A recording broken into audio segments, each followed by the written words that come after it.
A recurring theme seems to tar negative comments on my videos, an ominous cloud of perceived pay to win, with players often suggesting that enemies have paid money to buy instant ownage. Of all Planetside 2's actual downsides, pay to win is not one of them, and I'm going to go over why in this video.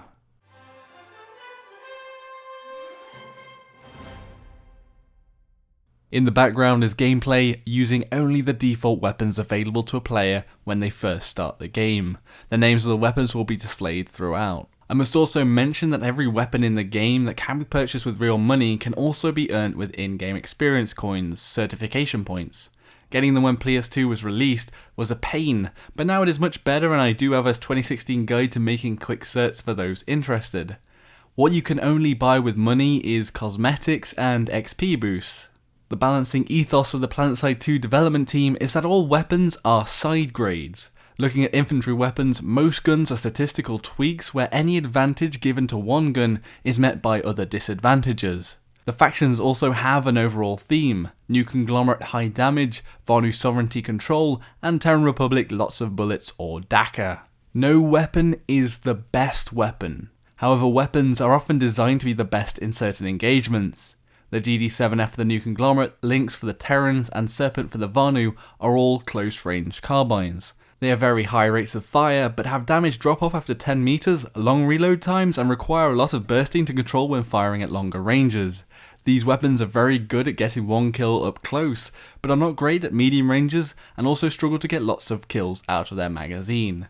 These are an example of earned weapons which fit a niche and have disadvantages to compensate for any advantages. In general, most of the starter weapons are jack of all trades, good at everything but master of none. They fit snugly in between the two extremes, and many other weapons fit inside this balancing matrix. There are the odd black sheep like the NC default light machine gun, the Gore Saw, which has a monstrous maximum and minimum damage, however has harsh recoil and a long reload time. If you don't stand still, the control is rubbish, and I think it throws a lot of new players off. It'd be better if an LMG like the EM6, which is much easier to control and is still fairly versatile, hitting the mid-range well with a starting NC LMG. Whereas the Terrans have the T9 Carve, an easy to control, decent damage weapon that is great for mid-range and able to sustain fire on many targets. And the Vanu have the Orion, viewed by many as one of the best weapons in the game. It has a smaller magazine, but has a high rate of fire, making it good at close quarters combat. The NC Gore Saw is by no means worse than the other two or any other LMG in the game, but it isn't easy to use for a newer player. The starter sniper rifles are also in a bit of an odd place too. The New Conglomerate has a bolt-action sniper which can one-shot headshots, whereas the TR and VS have a semi-automatic rifle with a scope. These again aren't bad, but they aren't what you usually expect from a sniper, and has always bugged me that NC get a default bolt-action whilst the other factions don't. The carbines and assault rifles are all jack of all trades on each faction, slightly different but mostly good at close to medium range. What is important to mention that with certification points you can buy attachments for your weapons that will make them more versatile, like a laser sight to improve hipfire accuracy and a forward grip to lower recoil. This may be a better starting place to explore some versatility in the game. Regarding vehicles, main battle tanks have 3 weapon categories: the anti-tank armor piercing, the splash high explosive rounds for infantry kills, and the default cannons which are somewhere in the middle of the two. Some splash and good damage, but not as good as either in specialised roles. The lightning tanks all start out with the Viper main cannon. It fires out several rounds which have splash damage and can damage vehicles. It's actually my favourite weapon to use and has been the most effective against infantry for me. It is misleading though, because a newer player won't control the shells and will spray, which will mean more missed shots and a perceived weakness. The basilisks, which are found on harassers, sundras and top of tanks default, are also a jack of all trades. They deal constant damage to vehicles and infantry.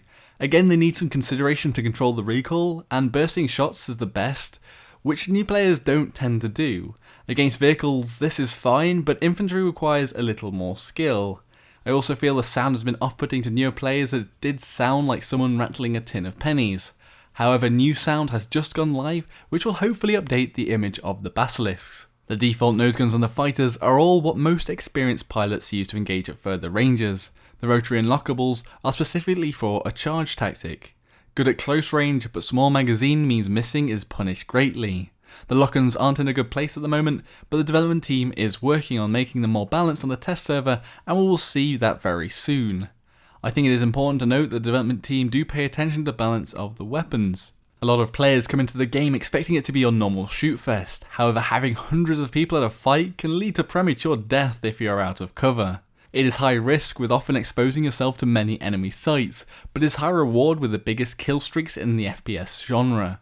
Just be careful charging in alone, try to keep with friendlies and in cover, and once you have learned some of the best cover spots, you may be able to go in alone. There are also many quirks of gun mechanics, and if you're a pro at CSGO, you aren't necessarily going to be a gunslinging ace when green in PS2. The need to lead targets, burst firing, abilities going off left, right and centre, registry server side all factor into some early confusion when approaching the game. When looking through the statistics of each weapon on a stat checker like Dastenfall, the default weapons all have bad performance. Why? Because they are what the newest players use, and generally they don't do as well as the veterans.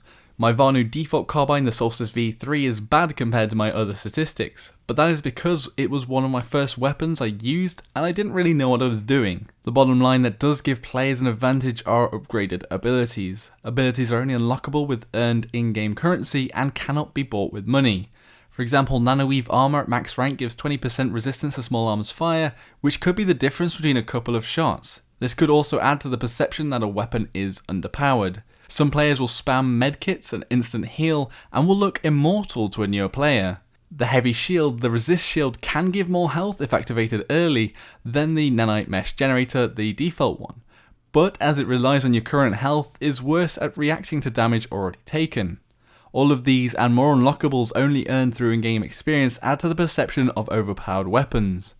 For this reason, I will always recommend to newer players to spend their cert points upgrading their favourite classes' abilities to begin with to be the most competitive. Weapons are all specializations and no weapon is best all of the time.